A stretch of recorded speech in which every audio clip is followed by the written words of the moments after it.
দেশের নেতৃবৃন্দ, প্রধানমন্ত্রী, রাষ্ট্রপতি তারা সুর জানিয়েছেন। খালেদা জিয়ার আন্তর্জাতিকভাবে পরিচিত একটি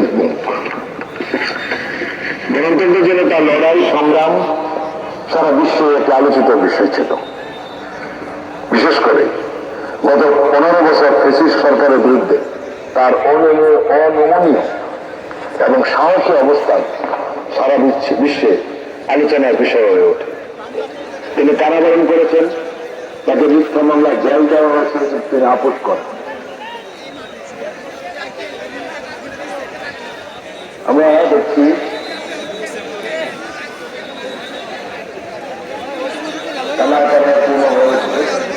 মানুষ